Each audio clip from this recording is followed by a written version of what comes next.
ഞങ്ങളുടെ ജീവിതത്തിൽ തരുന്നതെന്ന്. സ്നേഹം നിറഞ്ഞവരെ, വചനം പറയും, നിങ്ങൾ അങ്ങനെയുള്ള അനുഭവങ്ങളിലൂടെ കടന്നു പോവുകയാണെങ്കിൽ നിങ്ങളാണ് ഏറ്റവും ഭാഗ്യം ചെയ്തവർ.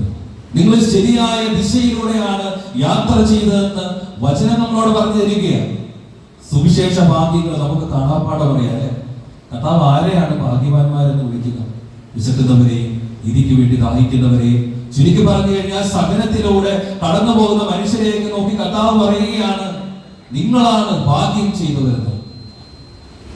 സ്നേഹം നിറഞ്ഞവരെ, ഈ സഹനത്തിന്റെ അനുഭവങ്ങൾ നിങ്ങൾക്കുണ്ടെങ്കിൽ നിങ്ങൾ ശരിയായ ദിശയിലാണ്, ആ സ്വർഗീയമായ സന്തോഷത്തിലേക്കുള്ള യാത്രയിലാണ് എന്നുള്ള ഉറച്ച ബോധ്യം നിങ്ങൾക്കുണ്ടാവണം. റെനെ എന്ന് പറയുന്ന ഒരു മനോഹരമായ ഒരു ചിത്രകാരനുണ്ട്. വളരെ മനോവിശ്വൽക്കാരനായ ചിത്രകാരനാണ് അദ്ദേഹം. ഇദ്ദേഹത്തിന്റെ അവസാന നാളുകളിൽ ഇദ്ദേഹത്തിന് പാർക്കിൻസൺ എന്ന് പറയുന്ന ഒരു രോഗം ബാധിച്ചു. നമുക്കറിയാം, പാർക്കിൻസൺ ബാധിച്ചു കഴിഞ്ഞാൽ കൈ കിടന്ന് വല്ലാതെ വിറയ്ക്കും. ഇദ്ദേഹത്തിന് വരയ്ക്കുക എന്നുള്ളത് അത്ര എളുപ്പമുള്ള ഒരു പണിയായിരുന്നില്ല. പക്ഷെ ഇദ്ദേഹത്തിന് ഭയങ്കര ഇഷ്ടമായിരുന്നു ഈ വരയ്ക്കുക എന്നുള്ളത്. അപ്പൊ ഇദ്ദേഹം ചെയ്തൊരു കാര്യം എന്താണെന്ന് അറിയാമോ? ഇദ്ദേഹത്തിന്റെ വിരലുകൾക്കിടയിൽ ബ്രഷിങ്ങനെ വെക്കും, എന്നിട്ടൊരു ചെറിയ ചണനൂല് കൊണ്ട് വിരലുകൾ കെട്ടിവെച്ചിട്ടാണ് ഇദ്ദേഹം വരയ്ക്കുന്നത്.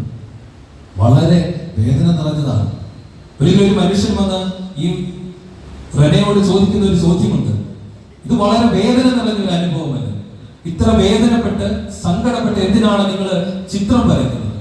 അദ്ദേഹത്തിന്റെ മറുപടി വളരെ താത്വികമായിരുന്നു. അദ്ദേഹം പറഞ്ഞു, യെസ്, ഇറ്റ് ഈസ് പെയിൻഫുൾ. അത് ഇത് വളരെ വേദനാജനകമായിട്ടുള്ള ഒരു അനുഭവമാണ്. But it passes. ഇത് കടന്നു പോകും. അദ്ദേഹം പറയുകയാണ്, ബ്യൂട്ടി റിമൈൻസ്.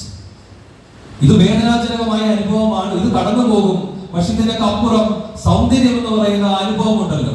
ആ വര കാണുന്ന ഒരു വ്യക്തി അനുഭവിക്കുന്ന സൗന്ദര്യത്തിന്റെ ഒരു തലമുണ്ടല്ലോ, അതിന്നും നിലനിൽക്കില്ലേ എന്ന്. സ്നേഹം നിറഞ്ഞവരെ, നമ്മൾ കടന്നു പോകുന്ന വേദനകളും സങ്കടങ്ങളും ഒക്കെ നമുക്ക് താങ്ങാൻ പറ്റുന്നതിനും അപ്പുറമാവാം. പക്ഷെ അതിനപ്പുറം സ്വർഗീയമായ ഒരു സൗന്ദര്യം അതിനുണ്ട് എന്നുള്ള ഉറച്ച ബോധ്യം നിങ്ങൾക്ക് എല്ലാവർക്കും ഉണ്ടാകണം. ആദിമ കത്തോലിക്ക സഭയുടെ ചരിത്രം പലപ്പോഴും എന്നെ അത്ഭുതപ്പെടുത്താറുണ്ട്. എത്രയോ വിശുദ്ധരാണ് സഭയിൽ രക്തസാക്ഷികളായി മരിച്ചത്. നിങ്ങൾക്കറിയാമോ, ആദിമ കാലഘട്ടങ്ങളിൽ ഇതുപോലെ നമുക്ക് ഒരുമിച്ചിരുന്ന് പ്രാർത്ഥിക്കാനായിട്ടൊന്നും പറ്റില്ല. ഈശോ എന്ന് വിളിച്ചു കഴിഞ്ഞാൽ നിന്നെ തേടിയെത്തുന്ന രക്തസാക്ഷിത്വമാണ്. പക്ഷേ ധൈര്യപൂർവം ഈ രക്തസാക്ഷികളായ അനേകം ആയിരക്കണക്കിന് വിശുദ്ധര് ഈ തിരുസഭയിലുണ്ട്. പച്ചയ്ക്ക് കൊളുത്തിയ ചരിത്രം വരെ ഉണ്ട്. പ്രിയ സഹോദരങ്ങളെ, റോമിന്റെ തെരുവീതികളിൽ തുണിയൊക്കെ ചുറ്റി പന്തം പോലെ കത്തിച്ച ചരിത്രം വരെ നമ്മൾ വായിക്കുന്നുണ്ട്. എത്രയോ വിശുദ്ധരാണ് സഹനത്തിന്റെ അനുഭവങ്ങളിലൂടെ കടന്നുപോയത്.